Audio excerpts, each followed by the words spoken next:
Alright everybody, Adonis is back here again, and today I'm doing a review on episode 65 of Dragon Ball Super. And in this episode, basically a quick recap of it is Zamasu turns into a Fused Zamasu who is basically just Zamasu with black clothes and white hair, pretty much. That's all he is. I'm sure you've seen him already. But in this episode, pretty much it's the beginning of seeing his godly form, and we see that he's way more powerful than he should be, but we're not gonna say anything about that. We're just gonna let him be too powerful. But now, this is what gets interesting in this episode. So in this episode, we see Zamasu has a halo around, which everybody knows is a halo in this universe. So he's they're clearly trying to get you to understand what a halo is and gods and everything. So just keep that in mind when you watch the episode and you see like they're talking about gods and lights and everything. It's just because last episode we were given that Whis is an angel, and that's, I guess that has to do with what the like entire universe and how it works between the Kais, Omni King, Whis, Beerus, all just anybody who's a god and can do anything in that realm. So anybody above the Grand Kai.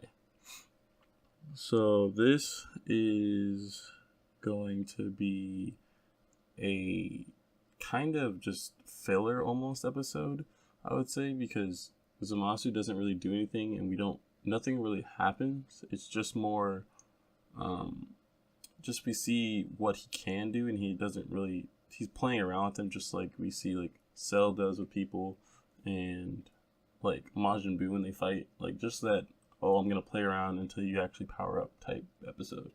So it's not like worth saying, oh, like this is the best episode of Dragon Ball Super, because it's not. But it is going to lead up to the best episode. Probably we're gonna see it for like a couple of 100 episodes. But yeah, we see that Goku and Vegeta together, they're not strong enough to beat the Zamasu, but they're close enough.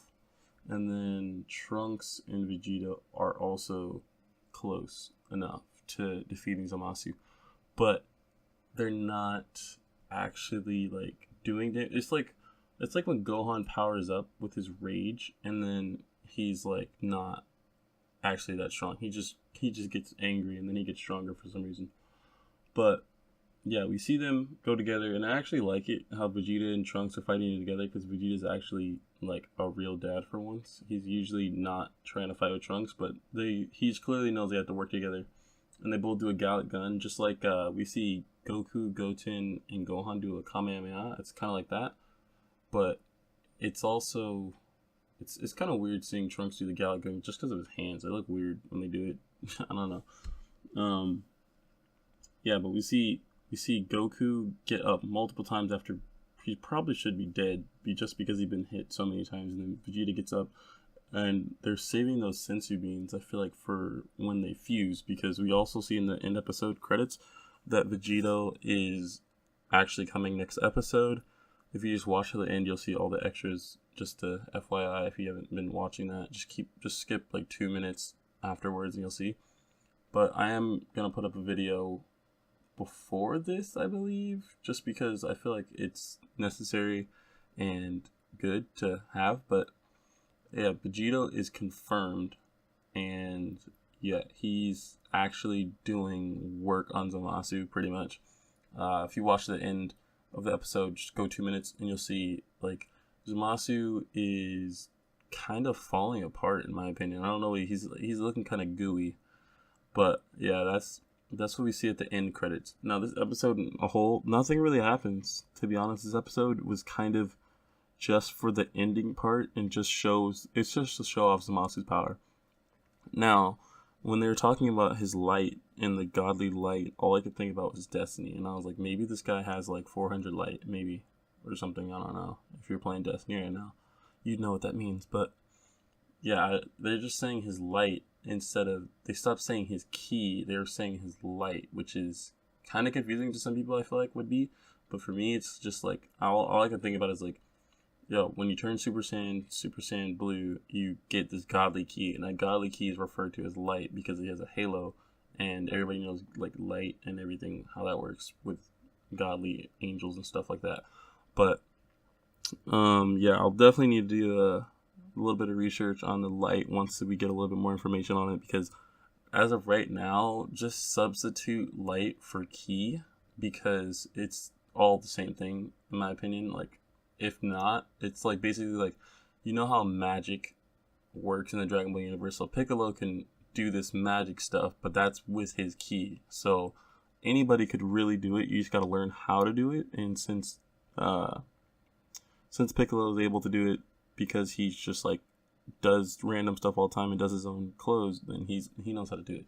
You just gotta learn how to do it pretty much. But it's not magic, it's ki. So with this light, the light is basically kind of like a type of ki for gods. So Whis probably has light. Omni King probably has light. Beerus probably has light. But they still have ki at the same time, but you just can't sense it, which the King Kai told us before. And that's pretty much it. Only interesting thing that happened in the whole episode, they just introduced light, and then even the humans on Earth in the future knew about Zamasu's halo, which was kind of weird. Like, they gave up finally after years of battling him and saying, "Oh, we can beat him because he fused and got a halo." Like, I don't know why now they decide to quit, but yeah, they decided to quit on him now. So then we see the Bulma is trying to fix the time machine, and I just have a feeling that after Vegito splits apart, which shouldn't be able to happen, but it's going to happen, we already know, that they're going to go back into the present and they need to talk to the Omni King. I feel like that's the only way they're going to be able to defeat Zamasu, because he's immortal. The Mafuba didn't work, and I knew it wasn't going to work. So yeah, that's done for. But I just feel like Goku and Vegeta are going to end up splitting apart again, and then they got to reach a new height by themselves, which they could do in the future and go back in the time. I don't know why they came back so quickly. It's not like they're out of time. Like, they have a time machine, so they should have just trained more and waited.